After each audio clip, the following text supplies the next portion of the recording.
আরও ১৮৩ ফিলিস্তিনি বন্দী মুক্তি দিল ইসরায়েল। বিনিময়ে ৩ ইসরায়েলি জিম্মিকে ছেড়েছে হামাস। মার্কিন যুক্তরাষ্ট্রে আবারও বিমান বিধ্বস্ত। কানাডা, মেক্সিকো ও চীনের উপর ট্রাম্পের শুল্ক আরোপ কার্যকর শুরু। শুল্ক আরোপের পাল্টা জবাব দেয়া হবে বলে কানাডার হুঁশিয়ারি। গাজার রাফা ক্রসিং থেকে সরে গেছে ইসরায়েলি সেনা, অবস্থান নিয়েছে ইউরোপীয় ইউনিয়নের বাহিনী। সুপ্রিয় দর্শক, উত্তর থেকে দক্ষিণ, পূর্ব থেকে পশ্চিম, বিশ্বজুড়ে প্রতিদিনের এমন বিভিন্ন খবর নিয়ে আমি অনন্যা চৈতি আছি আপনাদের সাথে। কানাডা, মেক্সিকো এবং চীন থেকে আমদানি করা পণ্যের উপর শুল্ক আরোপ করেছেন মার্কিন প্রেসিডেন্ট ডোনাল্ড ট্রাম্প। শনিবার থেকেই কানাডা ও মেক্সিকোর পণ্যের উপর 25% এবং চীনের পণ্যের উপর 10% শুল্ক আরোপ কার্যকর হচ্ছে। এছাড়া যুক্তরাষ্ট্রের সঙ্গে সুবিচার করেনি এই দাবি করে ভবিষ্যতে ইউরোপীয় ইউনিয়নের উপরও শুল্ক আরোপ পরিকল্পনা করছেন মার্কিন প্রেসিডেন্ট। স্থানীয় সময় শুক্রবার প্রেস ব্রিফিংয়ের এসব কথা বলেন হোয়াইট হাউসের প্রেস সেক্রেটারি ক্যারোলিন লেভিট। ট্রাম্পের এই পদক্ষেপ নেওয়ার কারণ ব্যাখ্যা করে লেভিট জানান, কানাডা ও মেক্সিকোর উপর শুল্ক আরোপের কারণ হলো আমাদের দেশে তাদের সরবরাহ করা এবং ছড়িয়ে দেয়া অবৈধ ফ্যান্টানিল, যা লাখো মার্কিনের প্রাণ নিয়েছে। এছাড়াও যুক্তরাষ্ট্রে যাওয়া বিপুল সংখ্যক অবৈধ অভিবাসী ও প্রতিবেশী দেশগুলোর সঙ্গে বাণিজ্য ঘাটতির পূরণে এমন পদক্ষেপ নিয়েছেন ট্রাম্প। এদিকে নিজ দেশের পণ্যের উপর শুল্ক আরোপের কারণে ক্ষোভ জানিয়েছেন কানাডার প্রধানমন্ত্রী জাস্টিন ট্রুডো। নতুন বাণিজ্য যুদ্ধের ঘোষণা দিয়ে ট্রুডো বলেছেন, যুক্তরাষ্ট্রের বিরুদ্ধে যুক্তিসঙ্গত প্রতিশোধ নেবে তার দেশ। ব্রিটিশ সংবাদ মাধ্যম দ্য গার্ডিয়ানের প্রতিবেদনে বলা হয়, ট্রাম্প প্রশাসনের অতিরিক্ত শুল্ক আরোপের কারণে শুক্রবার উপদেষ্টা পরিষদের সঙ্গে বৈঠক করেন ট্রুডো। সেখানে ট্রুডো বলেন, বিষয়টিকে তিনি হালকাভাবে দেখেন না। আগামী দিনগুলোতে কানাডার অর্থনীতি কঠিন সময় পার করবে। তিনি জানেন কানাডিয়ানরা চিন্তিত, তবে ফেডারেল সরকার তাদের সমর্থনে রয়েছে। কানাডা সরকার বাণিজ্য বিরোধ ও কূটনৈতিক জটিলতা চায় না, তবে ট্রাম্প যদি অটল থাকেন তাহলে কানাডাও ব্যবস্থা নেবে।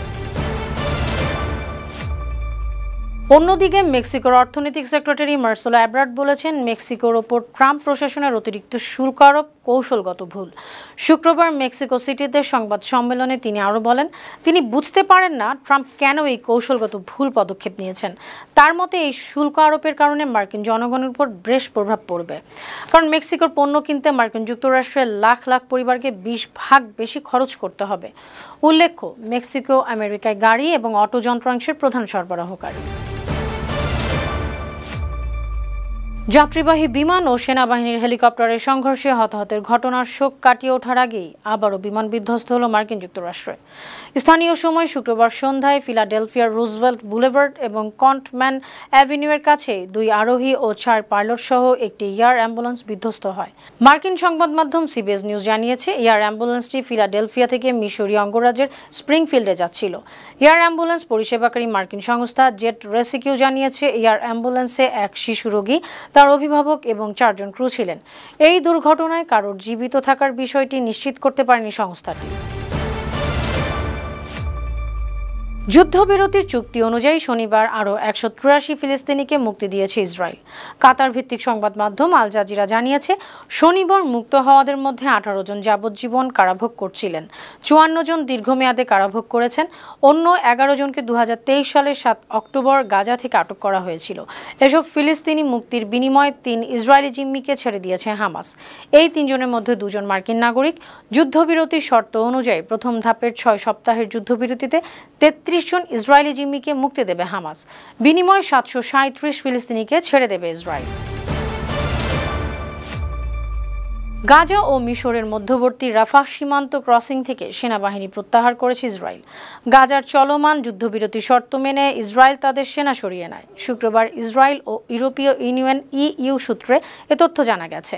ইসরায়েলি আর্মি রেডিওর বরাতে তুর্কি সংবাদ মাধ্যম আনাদোলু এজেন্সি জানায়, শুক্রবার ইসরায়েলি সেনারা সরে গেছে। ক্রসিংটি পুনরায় খোলার প্রস্তুতি হিসেবে তারা একটি আন্তর্জাতিক বাহিনীর কাছে নিয়ন্ত্রণ হস্তান্তর করেছে, আর ওই আন্তর্জাতিক বাহিনীটি হলো ইউরোপীয় ইউনিয়ন। ইইউ সূত্রের বরাত দিয়ে আনাদোলু আরও জানায়, রামাল্লা ভিত্তিক ফিলিস্তিনি কর্তৃপক্ষ ফিলিস্তিনি দিক থেকে ক্রসিংটি পরিচালনা করবে।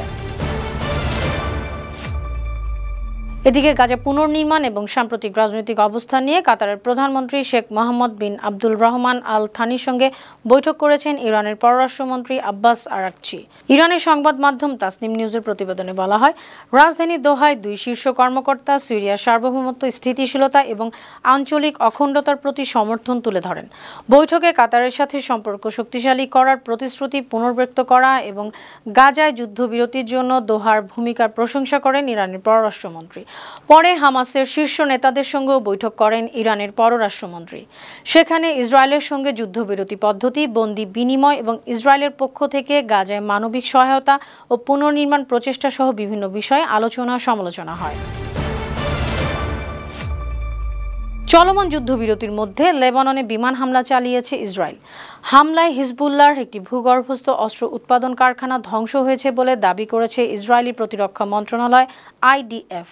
শনিবার ফরাসি বার্তা সংস্থা AFP জানায়, শুক্রবার রাতে লেবাননের পূর্বাঞ্চলীয় বেকা অঞ্চলে বোমা হামলা চালায় ইসরায়েলের সেনাবাহিনী।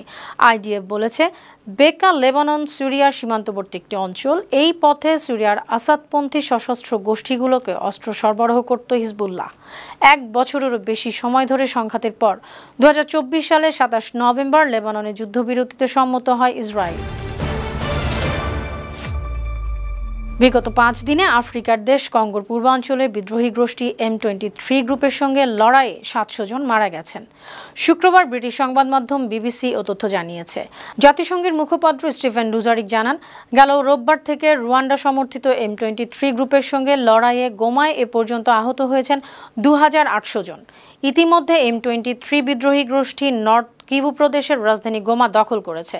তারা বর্তমানে দক্ষিণ কিভু প্রদেশের রাজধানী বুকাভুর দিকে এগোচ্ছে। গেল সপ্তাহে কঙ্গোতে বিদ্রোহীদের সঙ্গে লড়াইয়ে 13 শান্তিরক্ষী নিহত হয়েছিল। সুপ্রিয় দর্শক, এই ছিল আজকের বিশ্বজুড়ে প্রতিদিন। এমন আরও নানা খবর নিয়ে আগামীকাল আবার আপনাদের সামনে হাজির হব। আপনাদের মন্তব্য, পরামর্শ আমাদের এই আয়োজনকে আরও প্রাণবন্ত ও সৃজনশীল করে তুলতে পারে। সেই পর্যন্ত ভালো থাকুন, সুস্থ থাকুন, 52 টিভির সঙ্গেই থাকুন। আল্লাহ হাফিজ।